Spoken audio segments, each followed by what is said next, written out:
The rain dripped on her tattered sofa from the new leak in the living room. Margaret moved the sofa to the other side of the room to set the paint bucket strategically underneath the soaked ceiling. If it's not one thing it's another, she flopped on the dry section of the sofa, massaging her temples as she listened to the constant drip of the small droplets of water hitting the empty bucket. It had been raining non-stop for the past few days. She chastised herself for not allowing her brother-in-law to patch it up last fall. The 100-year-old home was always in need of patchwork, and her brother-in-law was happy to donate his time. Buying a new roof instead of patching it was on her bucket list of treating herself to something nice. The dripping water was hypnotic. The rapid tiny drips made a pinging sound that felt familiar. It was the same sound of coins hitting the metal bin from the old local casino she frequented years ago. Those were the days, she whispered to the empty room. Things changed so much over the years. The physical coins are now replaced with digital sound effects simulating the coins hitting the bin while printing the winnings on a small piece of paper. Not the excitement of cleaning your hands after handling dirty coins. Feeling nostalgic, she mulled around the idea of getting out of the house for a few hours. She stood up quickly and scurried to bedroom and grabbed her locked jewelry box. This is where she kept her special stash.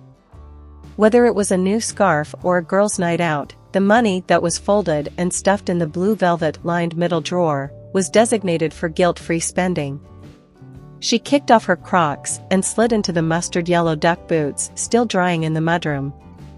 She decided to make the familiar route to the casino and gave herself 30 minutes from her door to the casino floor. Paul hit the slots every Friday. Smoking his favorite cigar, a cold beer in his hand, and surrounded by fun-loving people is his favorite part of the day. He worked hard on the 10 acres of farmland passed down to him from his grandfather. Throwing caution to the wind was his way of relaxing. Playing slots fed his twin personality, the side that likes to abandon all sense of responsibility. At the casino, he can let his guard down. His off-color jokes and intentional double entendre were authentic and welcomed. With a few well-placed words, he could have the entire staff eating out of his hands. They enjoyed the genuine energy he brought with every visit. He was also a big tipper.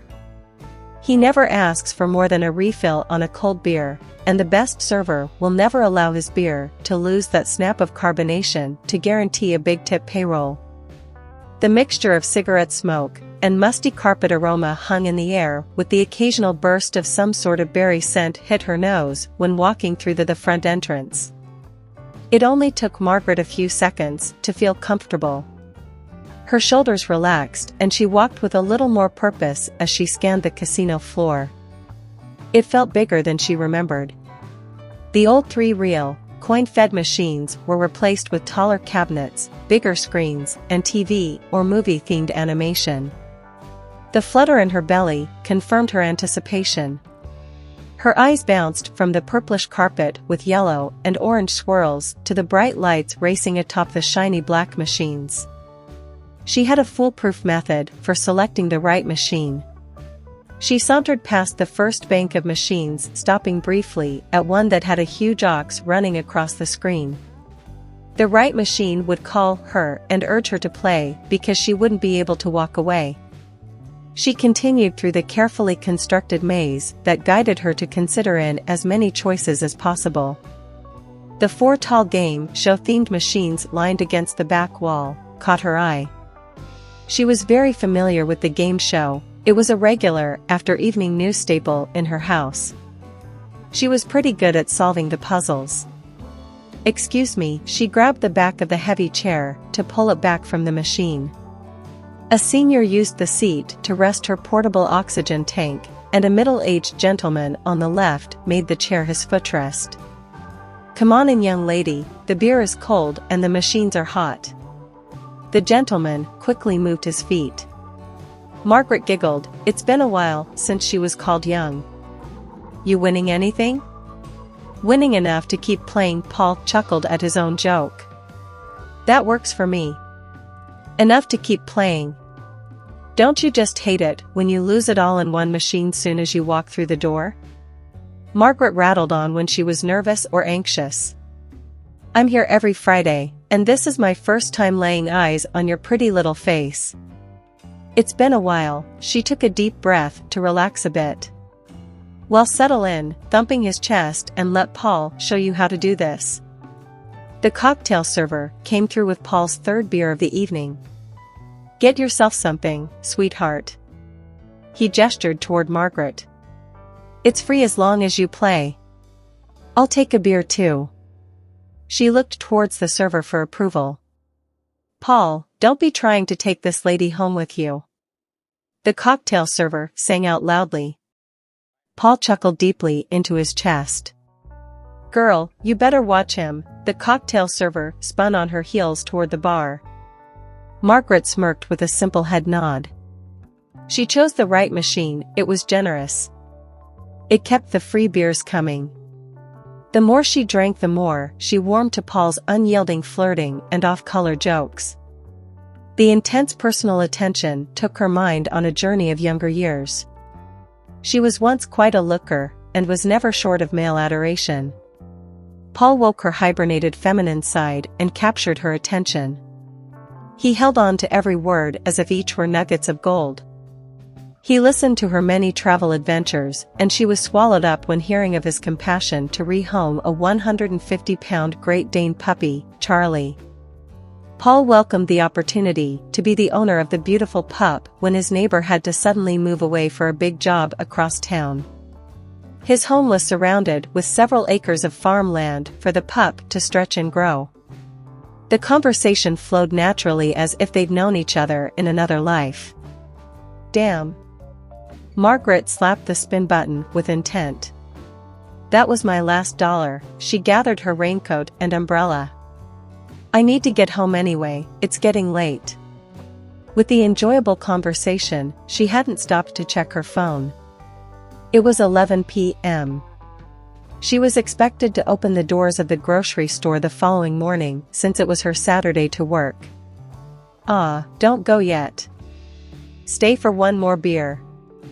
Paul hung his head and softly whined the words. I still have $20 to play. He leaned forward. I tell you what we'll do. We'll put this 20 in your machine, since it seems to be paying back a little better than mine, and finish the night with one more beer. He smiled sweetly as he gestured Margaret to sit down. She wasn't really ready to go, but her responsible nature nagged at her gut. Not being on time would put Colton in a bind, not to mention light a fire to his short fuse. He managed the store on a tight budget and even tighter rope. Colton decided to make her lead cashier. She managed the small details that he never had the patience to pay attention to until they became unmanageable. With her as his anchor, his life was more balanced. I'll stay until your 20 is gone, but I do need to get home and get a few hours sleep. She slid comfortably back into the chair. It will be 20 minutes max, I promise. Paul adjusted his posture. Yep, we'll finish off a beer and this 20 and call it a night, or a morning. They both chuckled and motioned for the cocktail server. The slot machine sucked in the 20 with a whirring sound. You hit the button, then I'll take a turn. Paul scooted his chair closer to her machine.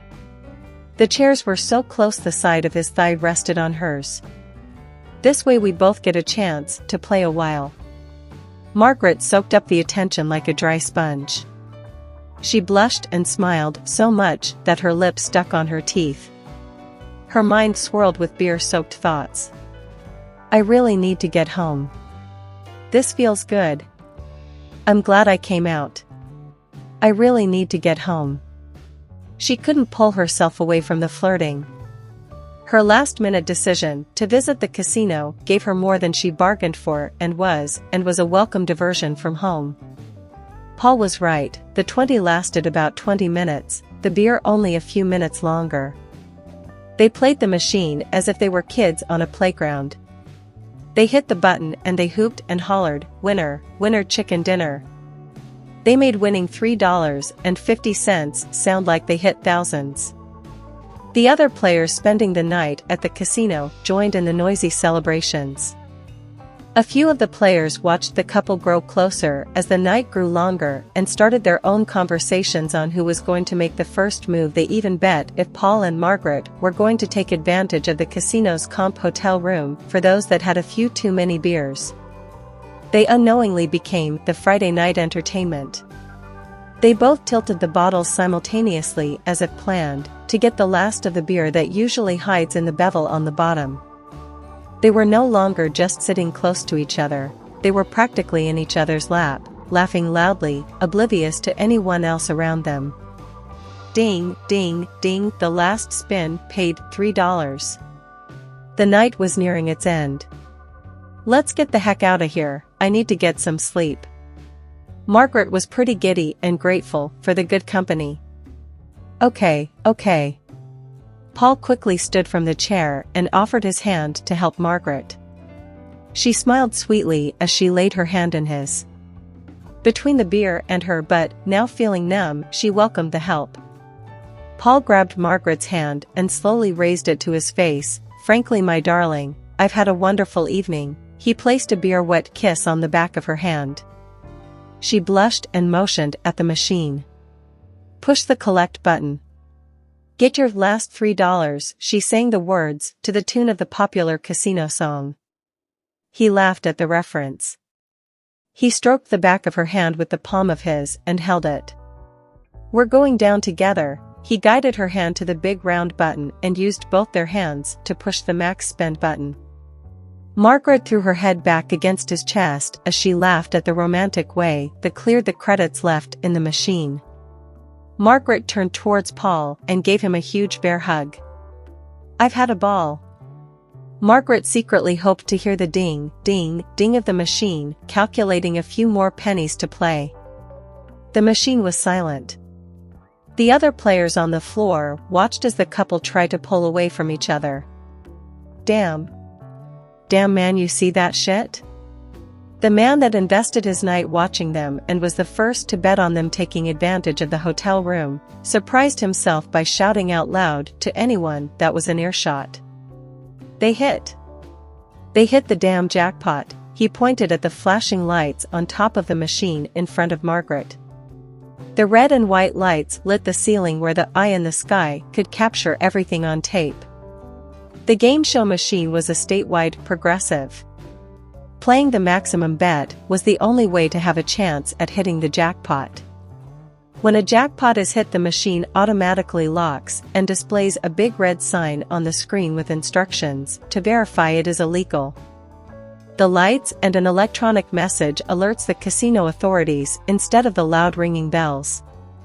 The sounds bring attention to the machine and the players get excited and shout jackpot before it's verified, which is frowned upon by the machine owners.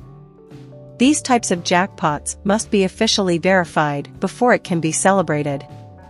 Paul's arm quickly fell away from Margaret's waist. Margaret quietly and slowly moved a few feet away from Paul as she turned to look at the machine. Suddenly her mouth was dry.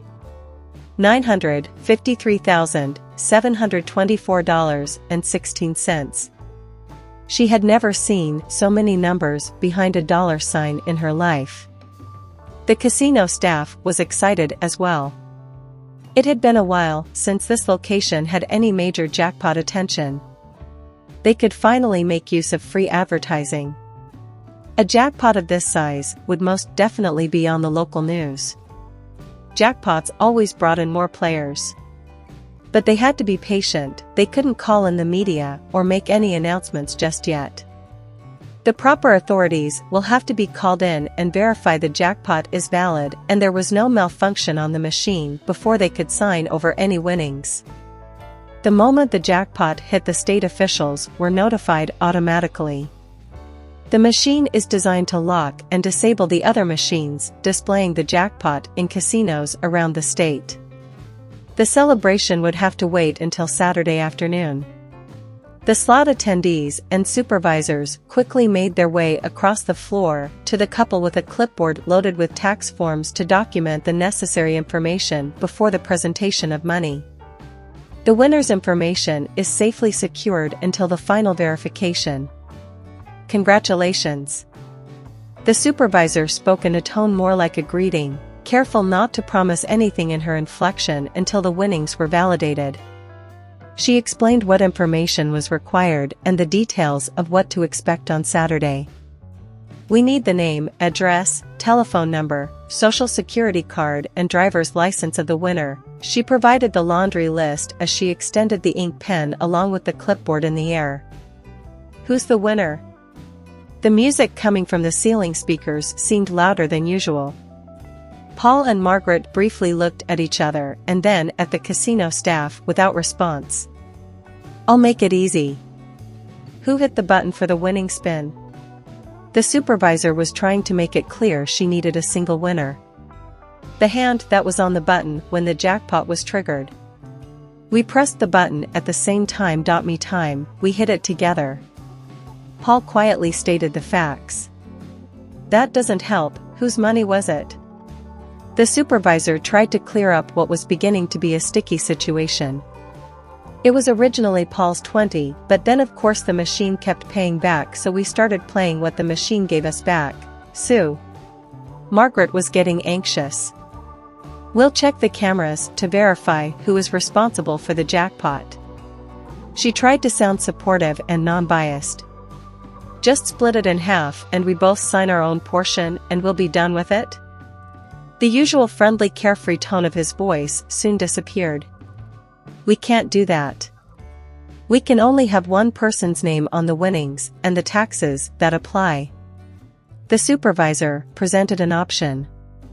It's late right now, how about we give you both a hotel room and we take a look at the cameras and figure this out in the morning? That won't work for me. I can't do that. Paul and Margaret talked over each other. Paul dropped his head into his hands and turned his back to Margaret. What the foo, he mumbled into his hands. I have to get home, I can't stay the night. I have a farm to run and a family to get to. He paced in circles, alternately rubbing his head and cuffing his cheeks. Put it in my name, it was my original 20 and my idea to play the entire amount. I will take your information and send you a portion. He waved an open hand toward Margaret dismissively. Almost $1 million. She had already imagined repairing the roof, paying off the remaining mortgage on the tiny house, and giving up working at the grocery store. Margaret quietly thought of everything in her life the money could change. In those few minutes, she put her life back in order. Anything that happened prior to this moment, including the fun she had while amassing the fortune, all disappeared. She quickly snapped out of her daydream. Margaret slid her hands on her butt and patted her pockets, searching for where she last put her phone. The words blurted out of her mouth, I need to call Colton. What? We have much bigger fish to fry than whether you make it to work on time tomorrow.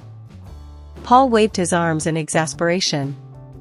I'll sign them damn jackpot papers and give you a day's pay. Hell, I'll give you a month. She swiped the phone, and a wedding picture appeared on the screensaver. How about I give you a month? I'm sure my hand was on the button, my husband will agree.